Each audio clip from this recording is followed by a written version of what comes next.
وہ وقت یاد کرنے کے لائق ہے جب عمران کی بیوی نے کہا کہ اے پروردگار، جو بچہ میرے پیٹ میں ہے میں اس کو تیری نظر کرتی ہوں، اسے دنیا کے کاموں سے آزاد رکھوں گی، تو اسے میری طرف سے قبول فرما، تو سننے والا ہے، جاننے والا ہے۔ پھر جب ان کے ہاں بچہ پیدا ہوا تو کہنے لگی کہ پروردگار، میرے تو لڑکی ہوئی ہے، جبکہ اللہ خوب جانتا تھا جو ان کے ہاں ولادت ہوئی تھی، اور نہ ہوتا لڑکا مانند اس لڑکی کے۔ اور کہنے لگی میں نے اس کا نام مریم رکھا ہے، اور میں اس کو اور اس کی اولاد کو شیطان مردود سے تیری پناہ میں دیتی ہوں۔ تو اس کے پروردگار نے اس کو پسندیدگی کے ساتھ قبول فرمایا اور اسے اچھی طرح پرورش کیا، اور زکریا کو اس کا کفیل بنایا۔ زکریا جب کبھی عبادت گاہ میں اس کے پاس جاتے تو اس کے پاس کھانا پاتے۔ یہ کیفیت دیکھ کر ایک دن مریم سے پوچھنے لگے کہ مریم، یہ کھانا تمہارے پاس کہاں سے آتا ہے؟ وہ بولی کہ اللہ کے ہاں سے آتا ہے، بے شک اللہ جسے چاہتا ہے بے حساب رزق دیتا ہے۔ اس وقت زکریا نے اپنے پروردگار کو پکارا، عرض کی کہ پروردگار، مجھے اپنی طرف سے اولاد صالح عطا فرما، تو بے شک دعا سننے والا ہے۔ چنانچہ وہ ابھی عبادت گاہ میں کھڑے نماز ہی پڑھ رہے تھے کہ فرشتوں نے آواز دی کہ زکریا، اللہ تمہیں یحییٰ کی بشارت دیتا ہے،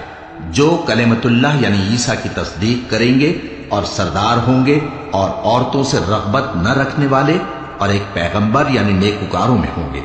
زکریا نے کہا، اے پروردگار، میرے ہاں لڑکا کیوں کر پیدا ہوگا کہ میں تو بڈھا ہو گیا ہوں اور میری بیوی بانجھ ہے؟ فرمایا، اسی طرح اللہ جو چاہتا ہے کرتا ہے۔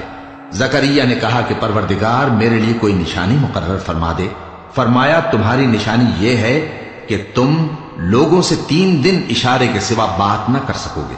تو ان دنوں میں اپنے پروردگار کی کثرت سے یاد اور صبح و شام اس کی تسبیح کرنا۔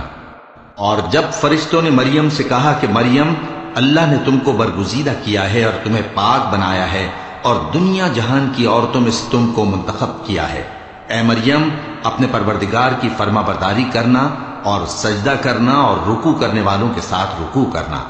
اے نبی، یہ باتیں اخبار غیب میں سے ہیں جو ہم تمہارے پاس بھیجتے ہیں۔ اور جب وہ لوگ اپنے قلم بطور قرعہ ڈال رہے تھے کہ مریم کا کفیل کون بنے، تو تم ان کے پاس نہیں تھے، اور نہ اس وقت ہی ان کے پاس تھے جب وہ آپس میں جھگڑ رہے تھے۔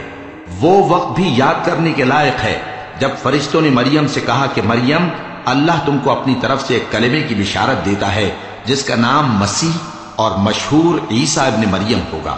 اور جو دنیا اور آخرت میں آبرو مند اور مقربین میں سے ہوگا،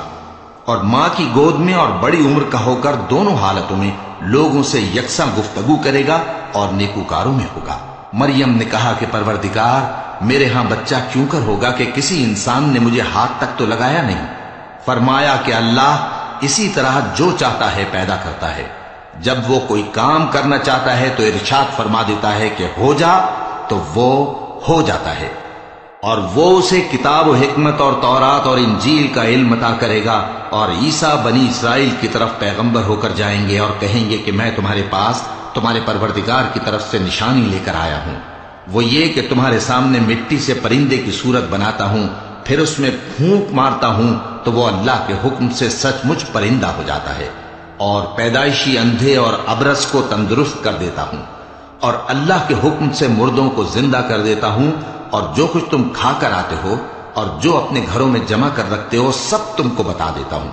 اگر تم صاحب ایمان ہو تو ان باتوں میں تمہارے لیے نشانی ہے، اور مجھ سے پہلے جو تورات نازل ہوئی تھی اس کی تصدیق بھی کرتا ہوں، اور میں اس لیے بھی آیا ہوں کہ بعض چیزیں جو تم پر حرام تھیں ان کو تمہارے لیے حلال کر دوں، اور میں تو تمہارے پروردگار کی طرف سے نشانی لے کر آیا ہوں، تو اللہ سے ڈرو اور میرا کہا مانو۔ کچھ شک نہیں کہ اللہ ہی میرا اور تمہارا پروردگار ہے، تو اسی کی عبادت کرو، یہی سیدھا رستہ ہے۔